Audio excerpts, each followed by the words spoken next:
Reunião de hoje. Tema: YouTube como ferramenta que está revolucionando a educação e a trajetória da tia do inglês. Peço ao companheiro José Alberto Carvalho dos Santos Claro, diretor de programa, que faça a leitura do currículo da palestrante. Bom, boa tarde, companheiras, companheiros, visitantes aqui ao nossa reunião virtual no Zoom. Vou apresentar a nossa palestrante de hoje, a Marcela, a qual já agradeço aqui antecipadamente a presença mesmo virtual. Ela já estava agendada para presencial no nosso clube, mas devido à pandemia, ela aceitou continuar agendada e tudo mais aqui, mas espero um dia que ela possa visitar o nosso clube presencialmente e receber nosso carinho, nosso calor no nosso local de reuniões. Bom, Marcela Miranda é santista, mas mora em Sorocaba desde fevereiro deste ano. Ela viveu a vida inteira dela aqui na cidade, tem uma relação muito forte com a cidade, muitos ex-alunos dela aqui, tanto no clube quanto na cidade como um todo.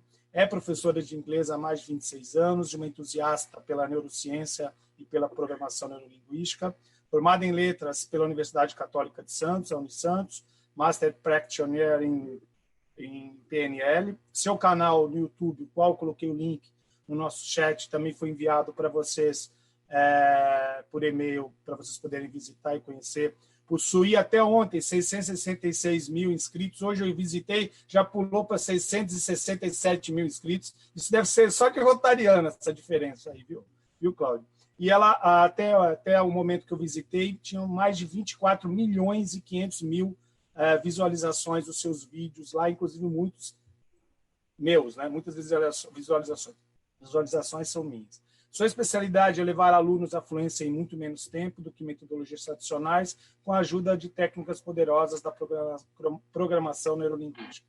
Seu maior objetivo é dar às pessoas o poder do conhecimento, pois acredita que educação é a chave para o sucesso e o caminho também para uma transformação. Acredita que educar é amar. Então, Cláudia, Marcela, bem-vinda e o microfone é seu. Boa tarde, gente. Que legal ver algumas carinhas conhecidas. Luiz Fernando, que foi meu coleguinha de sala há muitos e muitos anos atrás. Tivemos a oportunidade de estudar juntos. A Irene, querida, mãe da Lele, que foi minha aluna também. Marcelo, que foi meu colega de sala lá no Carmo. Nós não éramos muito bons alunos, né, mas está tudo certo. A gente gostava mais era de bater papo na escola. Mas tá. Eu vou contar um pouquinho para vocês da minha trajetória, de quem eu sou, né? Como mencionado antes, aí eu vou até partilhar alguns slides com vocês. Eu não sei se eu consigo. Eu preciso, acho que de uma autorização para partilhar os meus slides com vocês. Mas só para... Tá liberada, Marcelo. Tá liberado? Tá, legal, obrigada. Muito bem. Então, aqui vocês vão ver logo de início que eu coloquei Marcela Miranda, porque já virou Marcela, não tem jeito, todo mundo só me chama assim, é difícil alguém me chamar de Cláudia, e eu falo que quem me chama de Cláudia é só o banco, né? Só o Bradesco, quando ele me liga aqui, e eu falo que quando a minha mãe quando eu nasci, ela não gostava muito de mim, não, ela estava indecisa, falou, deixa eu ver como é que eu posso estragar esse nome aqui. E aí ela colocou esses dois. Mas eu acabo virando mesmo tia, né? Hoje muitas pessoas me chamam assim. E eu vou contar para vocês como foi que eu fui parar no YouTube, como isso aconteceu. Inclusive, eu estava espiando um pouquinho aqui antes de começar a reunião e teve uma pessoa que estava falando que tem um canal no YouTube. E aí a gente vai falar também de como que a gente faz para aumentar a sua relevância, como aumentar a sua audiência e como eu fiz para fazer esse processo, né? Por que eu fui parar no YouTube? Então, eu vou contar um pouquinho dessa história aí.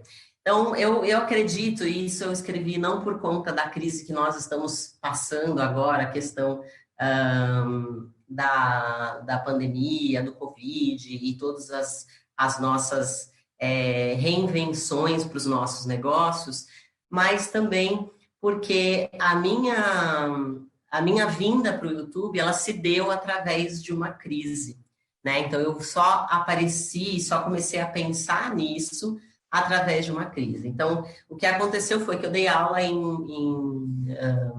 uma escola de ensino tradicional de inglês por muitos anos. Na verdade, a minha mãe é professora de inglês. Nós tínhamos uma escola juntas, desde que eu tinha 16 anos, eu fui emancipada para abrir esse negócio.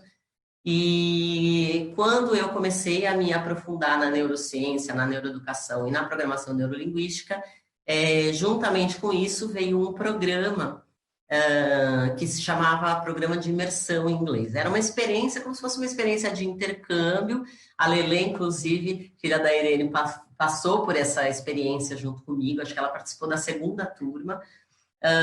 E eu levava os meus alunos para um final de semana num hotel, onde a gente vivenciava, de fato, o inglês para praticar. Então, a gente não podia falar português de jeito nenhum, né? Tinha até uma multinha e tinha coisas desse tipo, justamente para as pessoas experimentarem o inglês de uma maneira mais prática.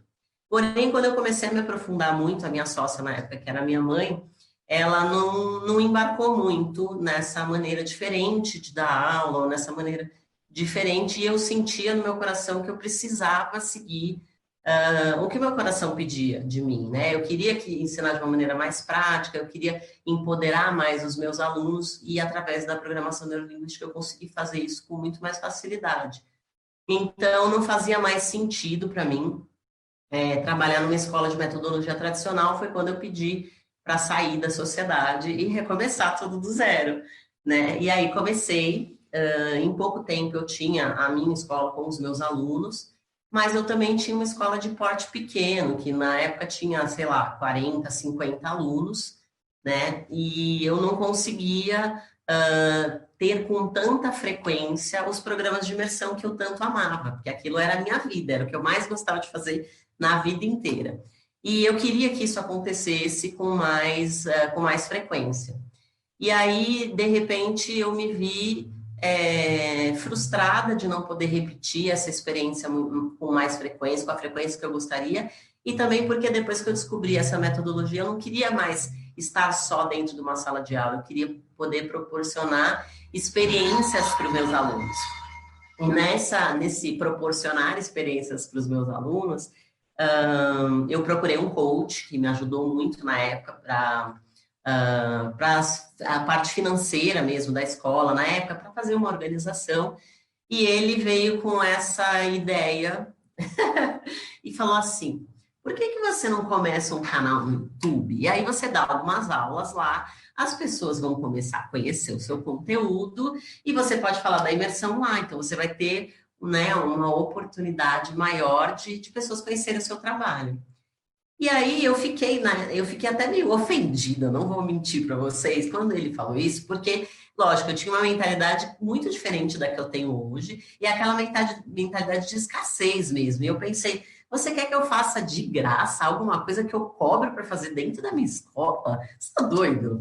E aí ele deixou essa sementinha plantada na minha cabeça, e aí, um certo tempo, assim, acho que 1 ou 2 meses depois, isso começou a falar mais alto em mim. Eu falei: não, eu acho que ele tá certo. Eu vou começar a fazer, mas eu vou começar bem devagarinho. Eu vou começar a fazer uns vídeos para os meus alunos tirarem dúvida. Porque isso que eu achava muito legal de ter um apoio através de vídeos. Que eu podia explicar alguma coisa que você vivenciou, de repente, dentro de uma sala de aula, mas pode ser, como acontece com muitos alunos, que você, em algum momento, a sua mente não estava tão presente, ou você passou algum detalhe, e que você pode voltar a ver esse conteúdo novamente em vídeo. Então, eu achei legal essa proposta. Então, eu comecei bem devagarinho a fazer esses vídeos, só para os meus alunos, e achava que eram 10 alunos que iam seguir, depois 100, no máximo 1000. Mais do que isso, jamais. Isso nem cabia na minha cabeça, né? Que ia ter mais de 600 mil pessoas me seguindo, vendo os meus conteúdos, né? Então, quando a gente recebe da vida a proposta de uma crise, a gente tem 2 opções. A gente pode se recolher e esperar a crise passar para ver o que vai fazer, ou a gente pode criar e inovar. E a minha solução foi criar e falar: não, eu quero que esse negócio aconteça, eu não vou desistir das imersões, eu quero que aconteça com frequência, eu quero viver disso, então eu vou ter que fazer esse negócio acontecer. E aí, em pouquíssimo tempo, eu já estava com 1000 inscritos, Logo depois eu fiz um vídeo junto com a Juliana Góes, que também é uma santista muito conhecida aí por Santos. Ela tem um blog de bem-estar e ela é minha amiga pessoal e foi minha aluna, né? Quando ela era bem novinha, quando ela tinha 15 anos. E aí ela já tinha uma audiência muito grande no YouTube e nós fizemos esse vídeo junto. E num final de semana eu pulei de 1.000 inscritos para 5.000 inscritos, né? Mas eu gosto de falar que não adianta nada você fazer esse tipo de parceria, collab, como a gente chama no mundo do YouTube, se o seu conteúdo não estiver preparado para receber o conteúdo do outro, da pessoa com quem você colaborou. Então, se as pessoas tivessem chegado no canal e eu não tivesse conteúdo ou os vídeos não fossem bons, não ia adiantar nada. Eles iam assistir 1, 2 vídeos e não iam voltar mais. Mas essas pessoas foram ficando e foram se multiplicando, né, dentro da plataforma de uma forma que eu confesso que eu não esperava. Então, ao final de 9 meses, nós já tínhamos chegado em 100.000 inscritos, né? E olha que eu vou falar para vocês, eu não entendia nada de YouTube. Nada, nada, nada. Eu não era nem consumidora de YouTube. Eu era uma pessoa que não assistia YouTube. E eu tive a sorte muito grande de um dos meus alunos se oferecer para trabalhar comigo, editando os meus vídeos, e ele era um consumidor ávido de YouTube. Então, ele manjava muito de técnica, de thumb, de como fazer edição de vídeo. Apesar de não saber propriamente como editar, ele foi aprendendo no processo. Ele me ajudou muito a como criar conteúdos que vendessem, não necessariamente vender financeiramente, mas que vendessem no sentido da pessoa passar pela sua thumb, passar por aquela fotinho que aparece para você no YouTube e comprar a ideia de assistir aquele vídeo, né? Então, ele trouxe muito essa mentalidade para mim. E aí, por que a gente escolheu o YouTube? Justamente porque ali eu falo que eu pagaria para estar lá. É como um veículo de TV mais democrático do mundo, onde você pode colocar absolutamente tudo. Lógico que depois que eu entrei também algumas coisas mudaram nas diretrizes do YouTube. Hoje não é assim tão fácil criar um canal e muito menos fazer esse canal crescer, até porque a gente tem muita concorrência e o YouTube também limitou algumas coisas, porque tinha muita gente que pegava um conteúdo, de repente, bobinho, ou um conteúdo de outra pessoa, colocava num canal no YouTube, deixava aquilo rodando e acabava monetizando ou tendo um canal muito grande com apenas 100 seguidores ou 200 seguidores. Então, justamente para separar o joio do trigo e para separar as pessoas que realmente estavam a fim de criar conteúdo das pessoas que não, eles criaram novas diretrizes. Então, para o pessoal aí que ainda não tem canal no YouTube, que depois eu vou falar para vocês que eu acho que todo mundo tem que ter um canal no YouTube. Se você tem um negócio, você tem que ter um canal no YouTube. Eles começaram a limitar. Então, para você ter um canal hoje em dia e ser considerado um canal buscável, searchable, né, no Google, nas ferramentas de busca do próprio YouTube, você precisa ter pelo menos 4.000 horas de visualizações e ter no mínimo 1.000 inscritos. Então, não é uma coisa para justamente tirar os amadores do lugar e colocar as pessoas que realmente querem contribuir de alguma forma. Hoje em dia, 81% das pessoas que assistem o YouTube estão buscando se educar de alguma maneira, ou aprender inglês, ou aprender uma receita, ou aprender a consertar um chuveiro. Então, é uma ferramenta riquíssima para você ensinar. E por que eu acho que todo mundo tem que ter um canal no YouTube?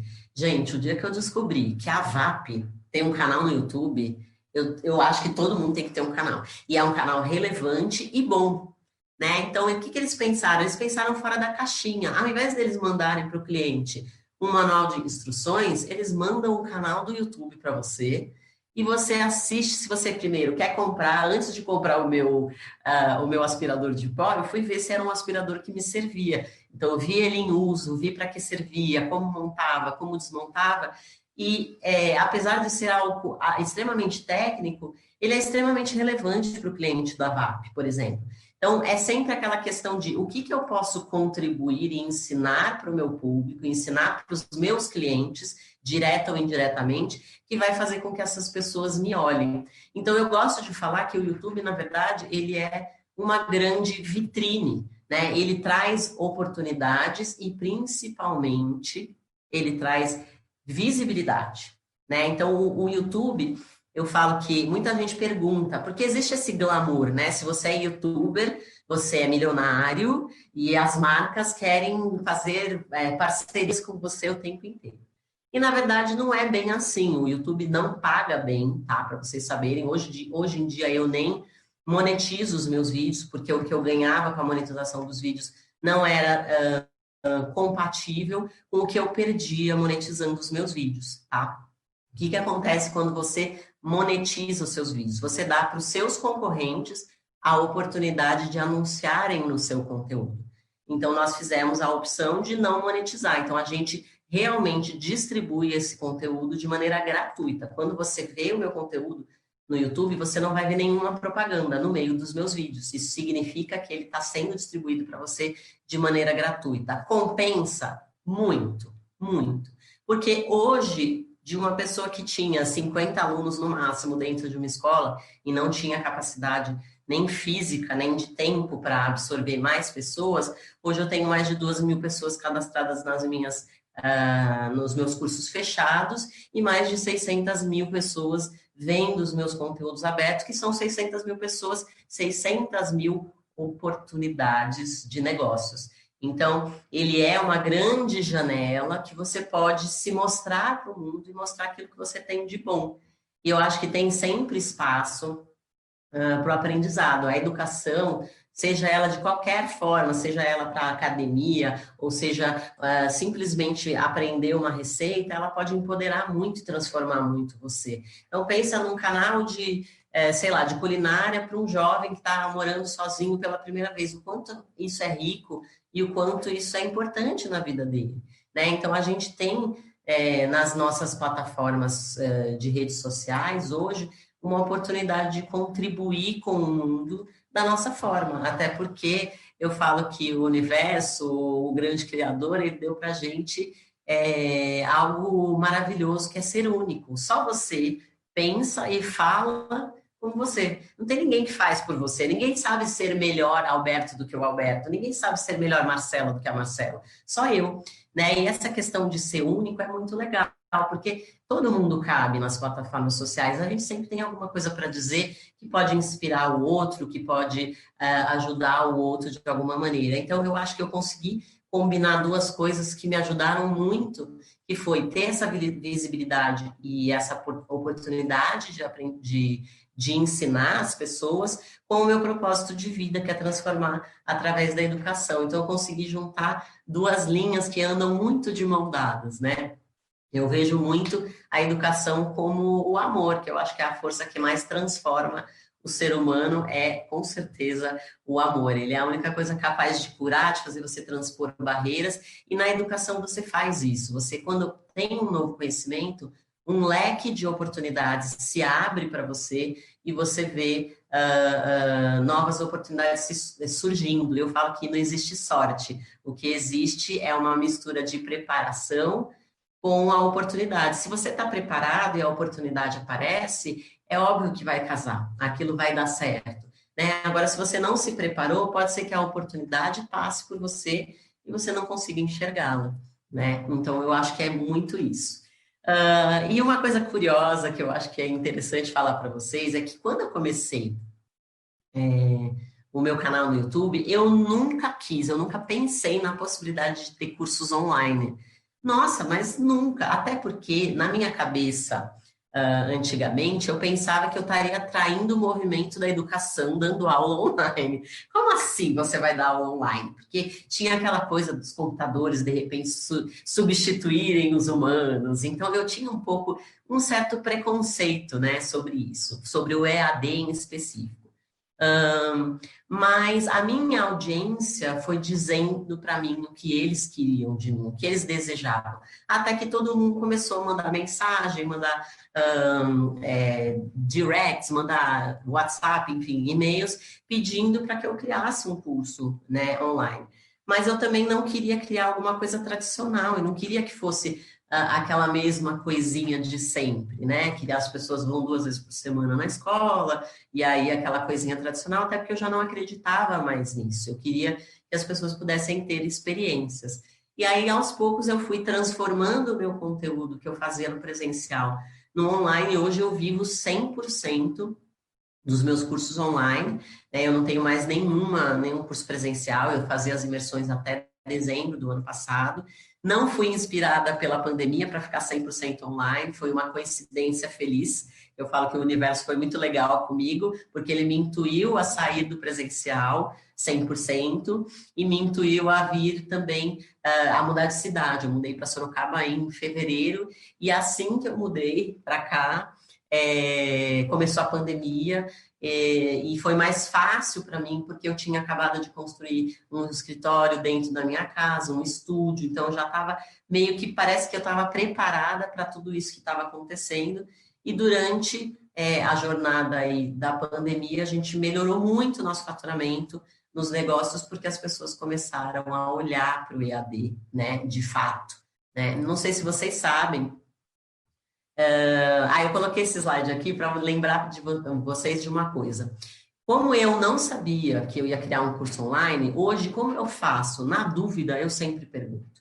Toda vez que eu vou criar uma aula nova, um conteúdo novo, toda vez que eu vou pensar num vídeo novo, eu sempre pergunto para os meus alunos, eles são os meus maiores clientes. Então, o que você quer de mim? O que você espera? O que você gostaria de ver numa masterclass? O que você gostaria de experimentar se você fosse fazer uma mentoria comigo? Então, eu vou construindo muito do meu conteúdo também a 4 mãos. E essa é uma ferramenta muito poderosa que nós temos de fácil acesso no Instagram, por exemplo, que você pode simplesmente fazer uma enquete ou pedir para as pessoas te perguntarem coisas ou perguntar coisas para as pessoas.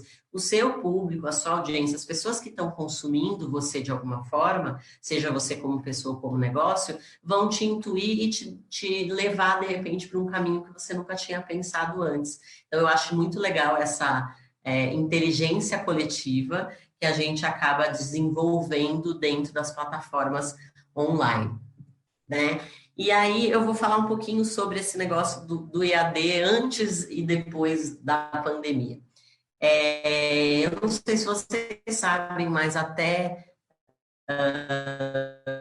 antes da pandemia acontecer, a gente tinha uma estimativa que falava que 5% apenas das pessoas conseguiam terminar cursos que elas compravam em EAD. Então, quer seja um MBA, quer seja uma faculdade, um curso de inglês, enfim.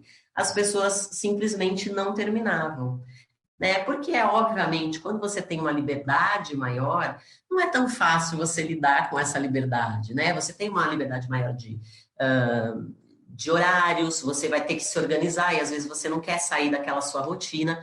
E então o EAD, ele na verdade era uma coisa que complementava os seus estudos, mas não necessariamente alguma coisa que você levava tão a sério como uma faculdade ou presencial ou como um curso de inglês, vamos dizer assim, presencial. E eu acho que isso mudou muito, muito, muito durante o EAD. Eu percebi isso muito nas minhas turmas de mentoria e nos meus alunos novos que vão chegando para os cursos online. Eles estão levando muito mais a sério, eles estão percebendo que sim, é possível você se educar, né, online. Não é um negócio só para complementar o seu estudo. Dá para você aprender coisas muito ricas, dá para você sair da pandemia uma pessoa diferente da que você entrou, né? E isso é uma coisa que eu peço muito para a minha audiência, falo muito para eles. Gente, não se permitam sair dessa pandemia, sair dessa crise sem se reinventar de alguma forma. Seja um novo livro que você vai ler, que vai te transformar, seja um novo curso que você vai comprar, que vai te ajudar, seja uma nova habilidade que você deseja desenvolver.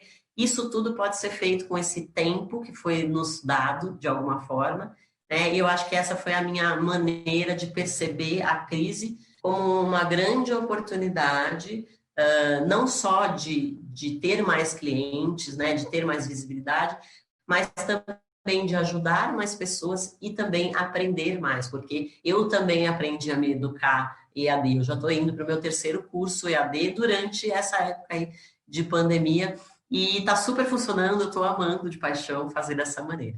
E agora, gente, eu vou abrir a palavra para vocês, se vocês quiserem fazer alguma pergunta sobre qualquer coisa da minha jornada, sobre como criar audiência, sobre negócios online, eu estou aqui à disposição de vocês. Sei que a gente está running out of time, né? Como a gente fala em inglês, a gente tem pouquinho tempo para finalizar, mas eu adoro responder perguntas, adoro interagir, então, por favor, só abra o microfone e fale.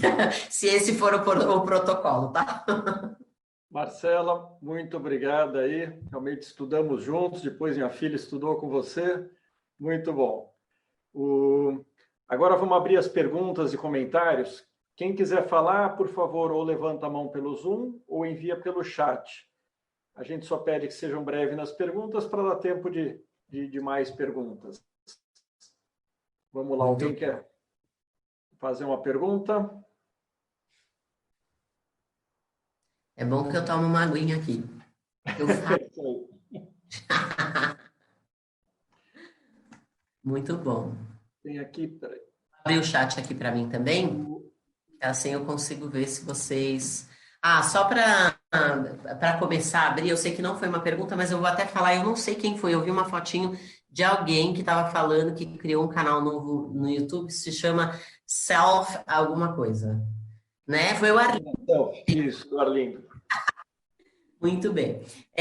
Então, assim, ó... Arlindo, você tem que abrir o microfone para falar, Arlindo, tá fechado. Uma coisa muito legal que eu tenho para te falar, lindo. Eu adorei que você estava fazendo a sua publi, né? A propaganda no começo. E é exatamente isso. Meu canal tá livre, né? Agora tá livre, Arlindo. Tá.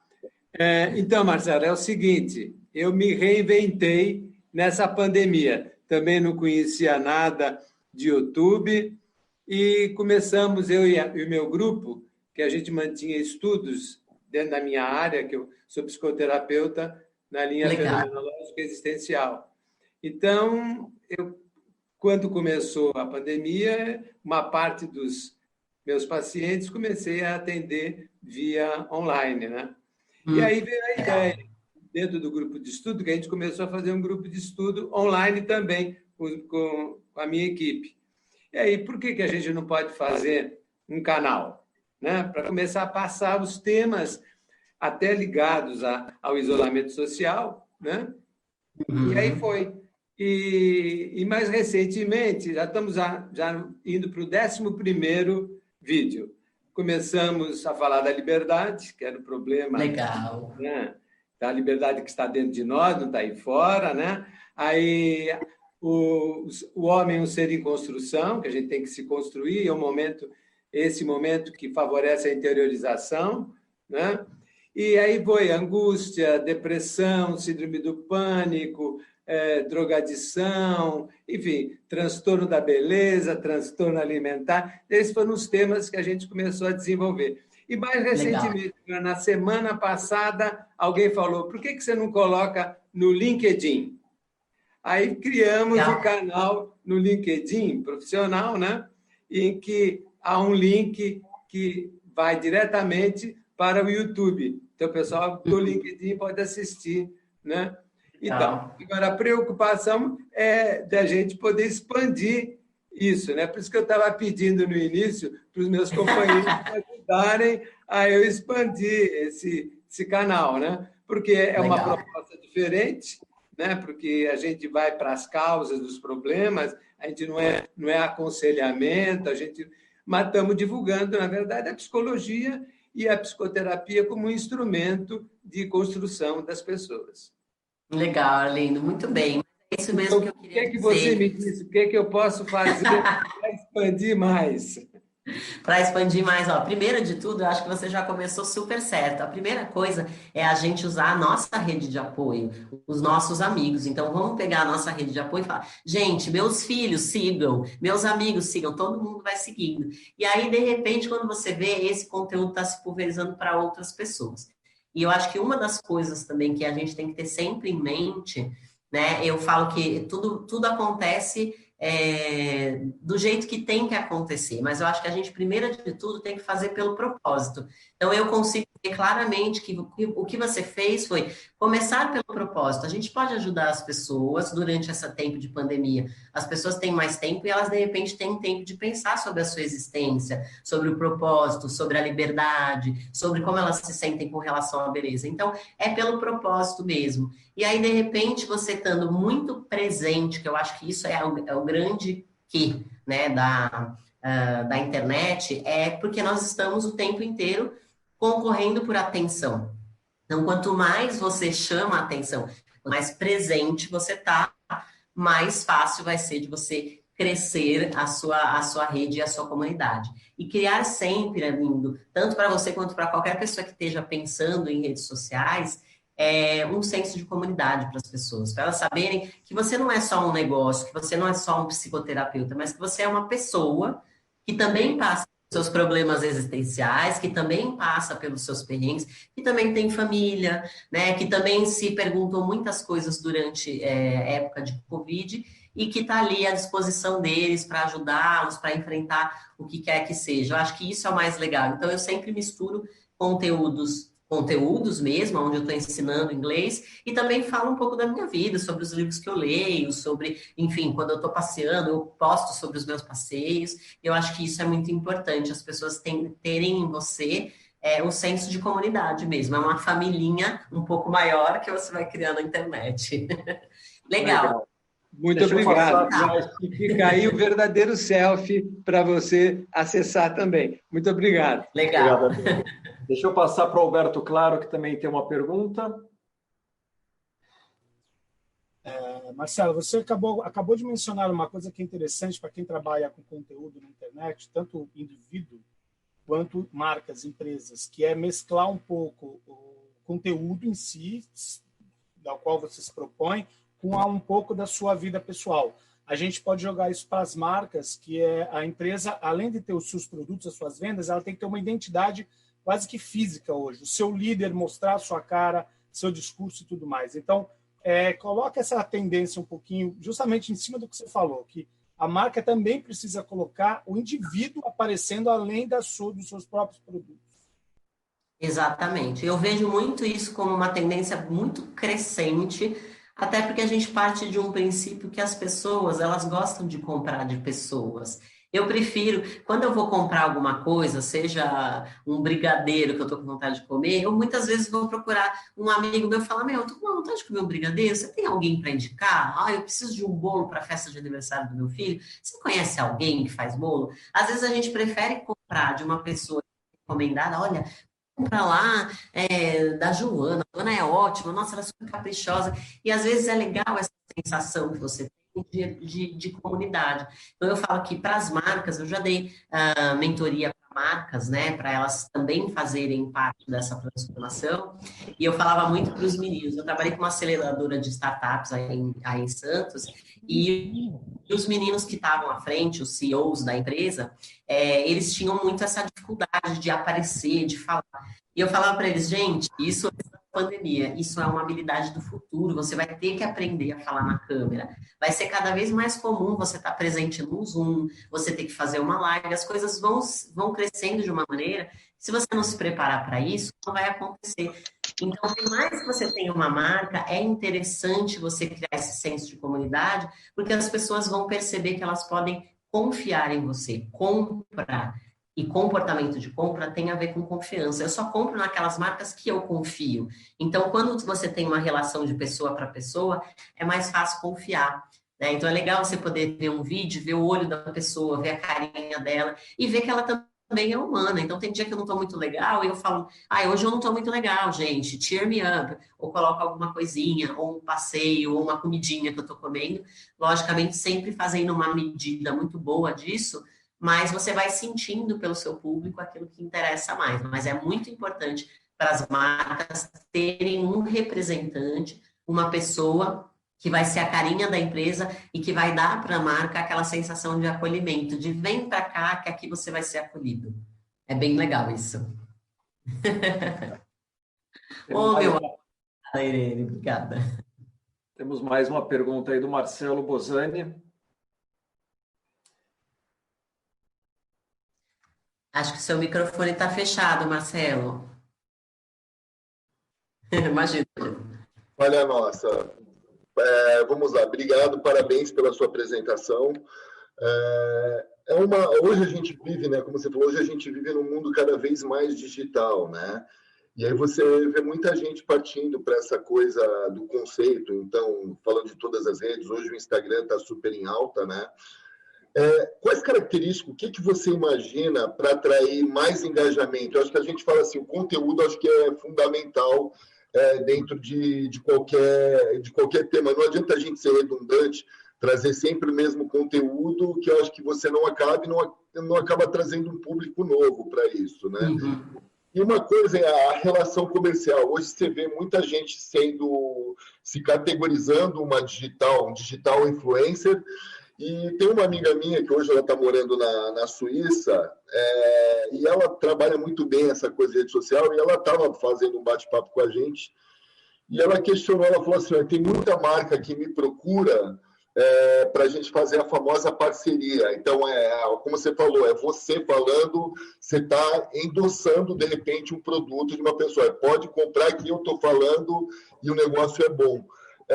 E ela falava assim, cara, eu não consigo, por exemplo, fazer uma propaganda, ou seja, avaliar um parceiro de algo que eu não consuma, né? Então, só que tem gente que fala de tudo e mesmo sem consumir, sem entender o produto. E eu acho que acaba perdendo um pouco de credibilidade. Eu queria que você falasse um pouquinho mais de como se construir mais engajamento dentro das redes sociais de um modo geral. Lógico, além do YouTube, que você está cada vez voando mais, né? Obrigado, tá? Legal, Marcelo. Obrigada pela pergunta.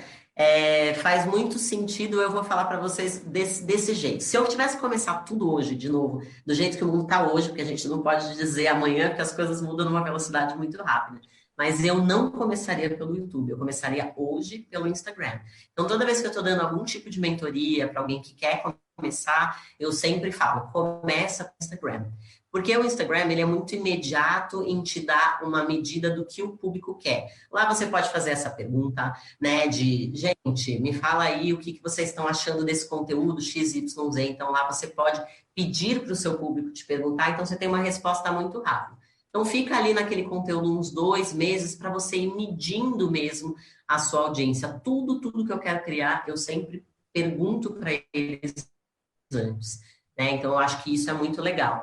Mas uma coisa que você mencionou, Marcelo, que eu acho que é muito, muito importante as pessoas terem em mente, que não é só a questão de você gerar o conteúdo, mas sim gerar o engajamento. O engajamento é mais importante do que qualquer coisa, porque o engajamento reflete que você está realmente fazendo um relationship, está construindo, eu esqueci, um relacionamento com as pessoas, né? Então, quando você sente a resposta, o seu público te responde, o seu público fala com você, eles respondem às suas perguntas, eles comentam nas suas postagens, isso é muito mais relevante do que a quantidade de pessoas que te seguem, até porque nós sabemos que as redes sociais não entregam para 100% do seu público. Hoje eu estou com 50 mil pessoas me seguindo no Instagram, mas não significa que 50 mil pessoas vão ver as minhas postagens, né? Até porque o Instagram quer que você pague para as pessoas verem as suas postagens, né? Então, eu acho que o mais legal para você aumentar essa visibilidade e deixar o seu conteúdo aparecer para mais pessoas é você engajar. E tem uma técnica que eu vou falar para vocês aqui, que é do Instagram especificamente, que se nos primeiros 20 minutos que o seu post for postado e você tiver muito engajamento, ou seja, muitas pessoas falando, comentando alguma coisa na sua fotinho ou no seu conteúdo, ele acaba mostrando o seu conteúdo para mais pessoas. No Instagram, especificamente, não repetir sempre as mesmas hashtags também, porque o Instagram derruba. Se você sempre põe as mesmas hashtags, ele vai derrubar a sua postagem. Hoje, essa entrega está em torno de 6%, então 6% do seu público vai assistir o seu conteúdo. Caso você pague para isso, você vai conseguir aumentar. E sobre isso também é um assunto bem extenso, tá? Para falar de tráfego, mas também é interessante, não para você trazer novos seguidores, porque se você comprar apenas seguidores, eles vão vir e depois eles vão embora. Isso não significa que eles vão se relacionar com você, se relacionar com a sua comunidade de maneira geral. Então, vale mais a pena, é mais trabalhoso e demora mais fazer tudo de maneira orgânica. Os 600 mil seguidores que eu tenho hoje no YouTube foram construídos de maneira orgânica. Eu nunca paguei R$1 para ter um seguidor, nem lá, nem no Instagram. Justamente porque eu sei que o orgânico são pessoas que realmente ficam. São as pessoas que realmente estão interessadas no seu conteúdo. E se alguém não engajar com o seu conteúdo, é porque aquela pessoa não é seu cliente, ou não vai pertencer mesmo à sua comunidade, e tá tudo certo com isso. Então, acho que a grande jogada hoje para crescer e crescer bem é você ir usando o Instagram, porque ele é muito intuitivo para você construir esse relacionamento. E aí, para um segundo momento, passar sim para um canal no YouTube, mesmo que você seja uma marca de ventiladores, ensina alguma coisa para o seu público e esteja presente. Qualquer coisa que aquele público precisar, ele sabe que você é confiável, porque você tem informação relevante para ele, para entregar para ele no momento que ele precisa. Temos mais uma pergunta do Leandro Taveira. Legal, obrigado, Luiz. Marcela, bom, eu te conheci lá na Space Moon, inclusive, com o Eduardo. O Edu, na verdade, ele é nosso companheiro aqui do Rotary Santos também, né? Não pode estar hoje aqui na reunião com a gente, mas ele é associado nosso. E eu sei que você fez com ele, não só essa mentoria, mas você fez as filmagens com eles também, né? Você fez as gravações, você foi ali mediadora dos bate-papos com eles, dos vídeos da Space Moon.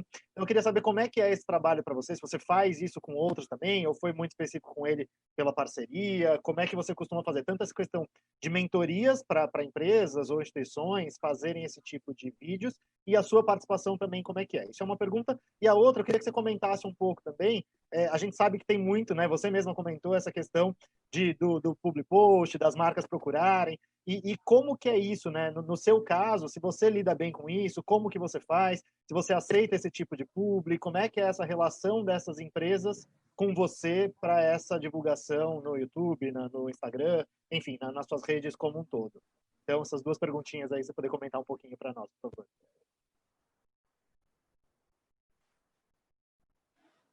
Legal. Vou contar tudo, então.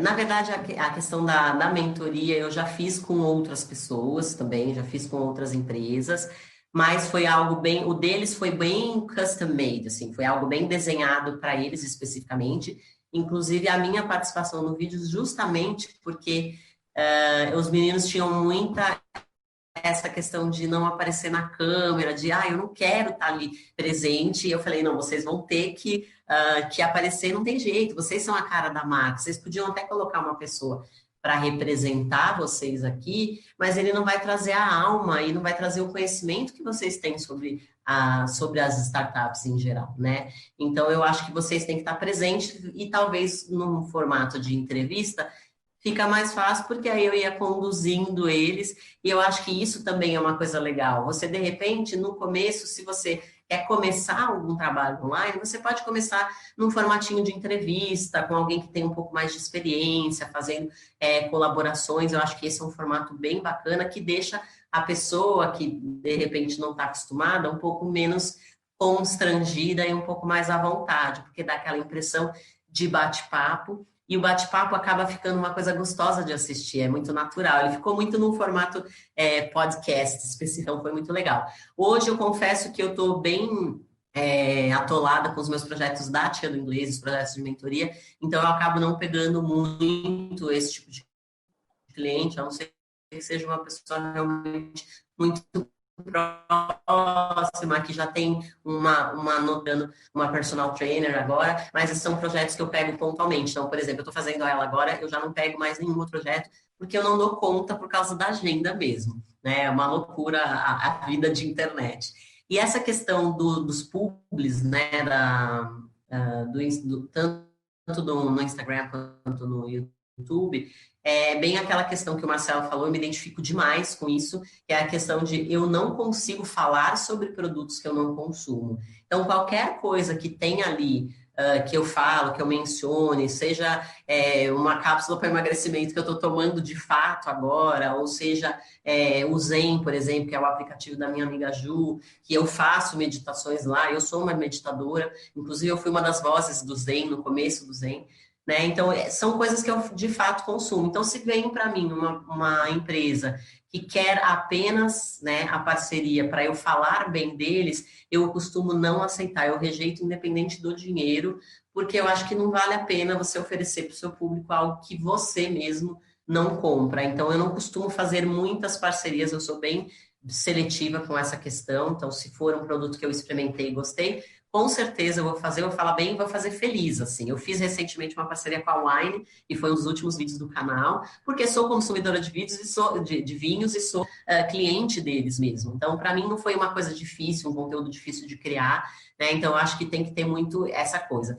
E uma das coisas também que eu gostaria de falar sobre essa questão da parceria é que as pessoas nem esse negócio da parceria, acho que ficou muito banalizada essa palavra, né? Então, as pessoas chegam para você e falam assim, vamos fazer uma parceria, mas ela praticamente não te oferece nada, né? E principalmente se você tem uma audiência muito grande, as pessoas querem pegar carona na sua audiência. Vamos fazer uma parceria? Você fala do meu produto e aí eu te dou uma garrafa, né? É tipo assim. Então, uma parceria para você que tem vontade de fazer uma parceria com alguém que é relevante para o seu nicho ou para o seu negócio, a primeira coisa é você mostrar para ela que ela também vai ganhar com aquilo. Então, primeiro de tudo, antes de você falar, olha, você me publica, me fala e fala de mim e fala que o meu produto é XYZ, é tipo assim, olha, eu tenho isso aqui para te oferecer. Eu posso fazer, por exemplo, uma mentoria de inglês com você, para que você faça uma apresentação internacional. Você vai sair daqui mega preparado. Em troca, Leandro, eu gostaria que você falasse de mim nas suas redes sociais, que você falasse de mim para toda a sua família. Pode ser? Então, eu chego na parceria oferecendo alguma coisa. A melhor maneira de fazer alguém concordar e te ajudar é oferecendo para ela alguma coisa que vai ajudar ela primeiro. Eu acho que isso é muito legal para quando você está pensando em negócios e em crescer através de parcerias também. Bom, agora acho que encerramos perguntas. Marcela, muito bacana a sua apresentação, parabéns. Eu realmente, antes da pandemia, eu era pouco ligado em todo mundo digital e a gente, de repente, teve um tranco aí, precisou tá entrando, fazer reunião em Zoom, então foi uma mudança bastante radical. Tenho visto aí os filhos, minha filha fazendo o curso EAD, então realmente uma virada, é muito bacana ver essa virada. Muito obrigado aí pelo seu tempo. Obrigada. A gente sempre dá um certificado e um mimo aí para os palestrantes, então depois nós vamos enviar na sua casa. Eu queria aproveitar e mostrar aqui para o pessoal, se é que vai aparecer. Esse ano nós estamos escolhendo aí a Bolsa do Café. Além de ser aí um prédio histórico aqui em Santos, o café é muito importante para a cidade, mas tem um fato aí também que é bem bacana, é que a primeira reunião do nosso Rotary Club de Santos foi feito nesse prédio da Bolsa do Café, numa das salas, foi onde começou aí o nosso clube. Então, por isso também que a gente escolheu a Bolsa do Café aí como símbolozinho para o troféu dessa gestão. Então, depois nós vamos estar te mandando aí. Muito obrigado.